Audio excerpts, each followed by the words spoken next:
Hello everyone, this is connection alpha plus classes में आपका हार्दिक स्वागत है। अगर आपने चैनल को सब्सक्राइब नहीं किया है तो चैनल को सब्सक्राइब करें और बेल आइकन को प्रेस करें ताकि आप हमारे लेटेस्ट वीडियो को देख सकें। स्टार्ट करते हैं हम प्रमेय 8.4 को। इसमें क्या कहा है कि एक समांतर चतुर्भुज में सम्मुख कोण बराबर होते हैं। तो हम एक समांतर चतुर्भुज बना लेते हैं, ड्रॉ कर लेते हैं। ये देखिए, ये आपका एक समांतर चतुर्भुज है।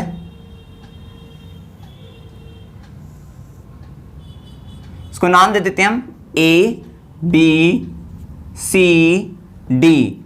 और इसमें कहा कि ये सम्मुख कोण जो होते हैं इसमें बराबर होते हैं। मतलब ये जो कोण होगा आपका इस वाले कोण के बराबर होगा, ये कोण जो होगा वो इस कोण के बराबर होगा। ये आपको सिद्ध करना है इसमें। तो इसको हम सिद्ध कैसे करते हैं, देखिए अगर मैं इसमें एक रचना कर लेता हूं कि ए से सी को मिलाएं, मतलब विकर्ण को जो है विकर्ण बना लेते हैं, ड्रॉ कर लेते हैं। इसमें एक जो है इसका, ये हमने इसका ड्रॉ कर लिया विकर्ण ड्रॉ कर लिया। तो अब इन्होंने क्या कहा कि इसमें अगर मैंने विकर्ण ड्रॉ कर लेता हूं तो इससे क्या होगा, इससे दो त्रिभुज बन गए आपके, त्रिभुज एबीसी और त्रिभुज आपका सीडीए। अगर हम इन दोनों त्रिभुजों को सर्वांगसम सिद्ध कर दें तो इनके जो संगत भाग होंगे, कॉरेस्पॉन्डिंग पार्ट होंगे, उसको बराबर कह सकते हैं। तो इन दोनों त्रिभुजों को सर्वांगसम सिद्ध करते हैं तो संगत भाग ये भाग इस भाग के बराबर कह देंगे। मतलब आपका एक काम हो गया इसमें सम्मुख कोण में, मतलब एक युग्म आपका बराबर हो गया। अब दूसरे युग्म को बराबर करने के लिए क्या होगा, अब इस युग्म को जब बराबर करना होगा, मतलब कोण ए को कोण सी के बराबर करना होगा, तो हमें इसका दूसरा विकर्ण खींचना होगा, मतलब बीडी को खींचना होगा, जिससे ये कोण इसके बराबर आ जाएगा। तो इसको दो उसमें करते हैं हम, दो मतलब एक बार इस विकर्ण को लेकर फिर एक बार बीडी विकर्ण को लेकर। तो सबसे पहले इसमें हम लिख लेते हैं, दिया है ए बी सी डी एक समांतर चतुर्भुज है।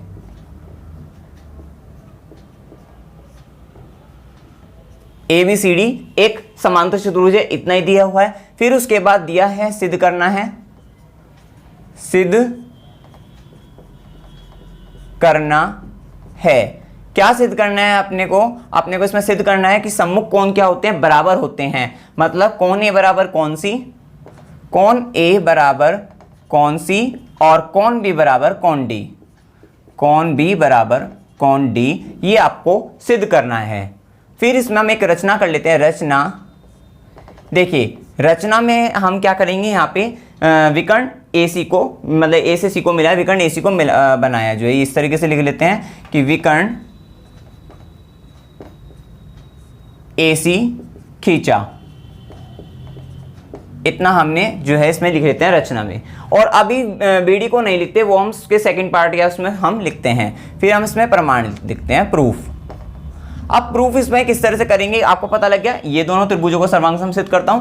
तो सबसे पहले हम क्या करते हैं, त्रिभुज ABC इसमें व त्रिभुज CDA में, त्रिभुज ABC व त्रिभुज CDA में। सबसे पहले इसमें क्या होगी, क्या भुजा को बराबर करेंगे कि AB को हम CD के बराबर कर देंगे, फिर BC को हम DA के बराबर करते हैं, क्योंकि समांतर चतुर्भुज की सम्मुख भुजा समांतर भी होती है और बराबर भी होती है, इसका गुण होता है। तो हम कहेंगे कि AB बराबर CD और ब्रैकेट में समांतर चतुर्भुज की सम्मुख भुजा बराबर होती है, सम्मुख भुजा बराबर होती है।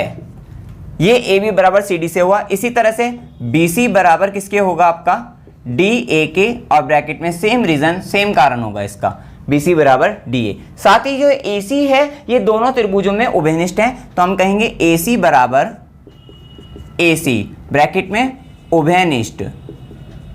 तो अब यहां से आप क्या कह सकते हो, इसलिए त्रिभुज ABC सर्वांगसम होगा त्रिभुज CDA के। और ब्रैकेट में इसका कारण क्या होगा, क्या कारण होगा, भुजा भुजा भुजा सर्वांगसमता नियम। तो हम कहेंगे इसको SSS आप भुजा भुजा भुजा भी लिख सकते हो, ठीक है। SSS सर्वांगसमता नियम से।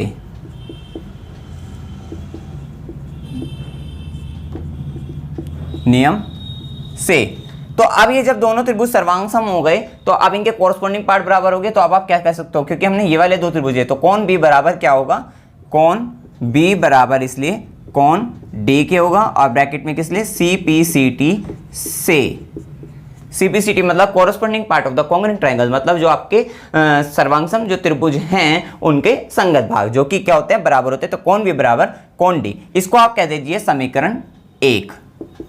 ठीक है, अब उसके बाद हम क्या करते हैं, ये तो हो गया यहाँ तक हो गया, फिर उसके बाद फिर से हम एक सेकंड पार्ट कह लो कि हम एक रचना करेंगे। अब ये वाला पार्ट तो कंप्लीट हो गया कोण बी बराबर कोण डी से, फिर उसके बाद हमने यहाँ पे क्या करा, इसको मिटो लेते हैं इसी में और हमने इसको खींच लेते हैं बीडी को।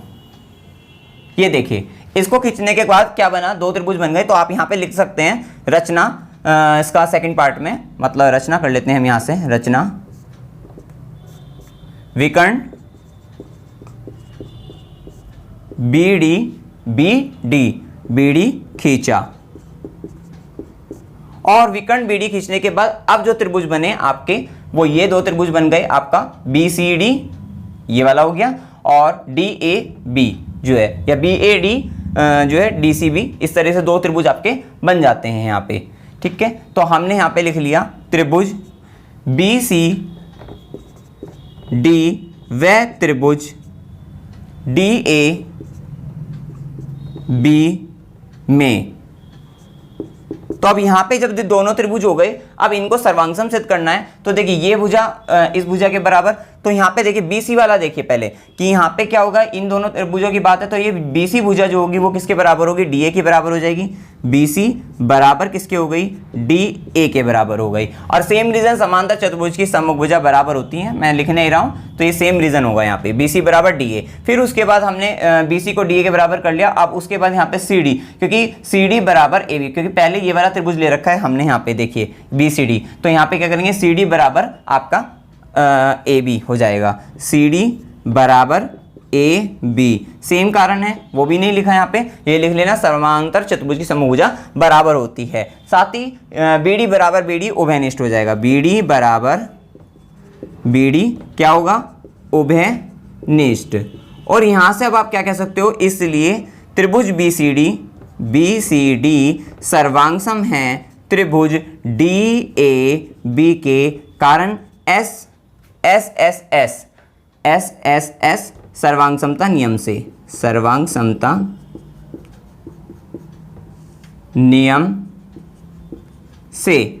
अब जब ये दोनों त्रिभुज जब सर्वांगसम सिद्ध कर दिए तो अब इनके इसलिए संगत भाग बराबर होंगे। कौन से भाग संगत भाग, ये कौन हम इसके बराबर कर देंगे, कौन सी के, मतलब यहाँ पे कौन सी, क्योंकि पहले इस वाले में कौन सी बराबर क्या हो जाएगा, कौन ए के। जो भी त्रिभुज पहले ले रखा है उसके पार्ट एक ही जगह लिखेंगे। मतलब देखिए पहले BC लिखा, क्योंकि BCD त्रिभुज है तो BC लिखा, फिर CD लिखा, BD लिखा। ये नहीं कि मतलब हम आगे पीछे करेंगे, मतलब इस वाले पार्ट का ये वाला पार्ट इधर लिख देंगे, ऐसा नहीं करेंगे। जो त्रिभुज इधर लिख रखा है उसके पार्ट इधर ही लिखेंगे। जैसे BCD में क्या आएगा, BCD में कौन सी आएगा, तो कौन सी को कौन ए के बराबर लिखेंगे, ना कि कौन ए को कौन सी के बराबर लिखना है, क्योंकि हमने BCD त्रिभुज पहले लिख रखा है। अब यहाँ पे इसको लिखेंगे कौन सी बराबर कौन ए, और CPCT से ही तो करा है हमने, कोरस्पॉन्डिंग पार्ट बराबर कर दिया है। यहाँ पे समीकरण 1 दी थी, इसको हम समीकरण 2 कह देते हैं। अब आप यहाँ पे क्या कह सकते हो, हम अब यहाँ पे कह सकते हैं कि समीकरण 1 व 2 से, 1 और 2 से आपको पता लग रहा है कि कोण A बराबर कोण C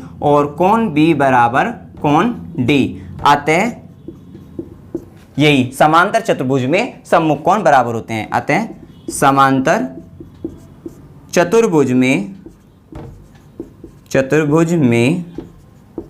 सम्मुख कोण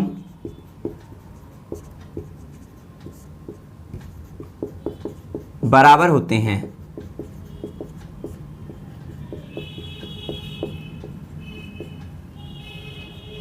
समांतर चतुर्भुज में सम्मुख कोण बराबर होते हैं। हैंस प्रूफ इति सिद्धम। यही सिद्ध करना था कि समांतर चतुर्भुज में सम्मुख कोण बराबर होते हैं। इस पे कोई भी डाउट हो आप कमेंट सेक्शन में पूछ सकते हैं। वीडियो अगर आपको अच्छा लगा वीडियो को लाइक कीजिए, शेयर कीजिए और मेरे चैनल को सब्सक्राइब कीजिए। Thank you very much.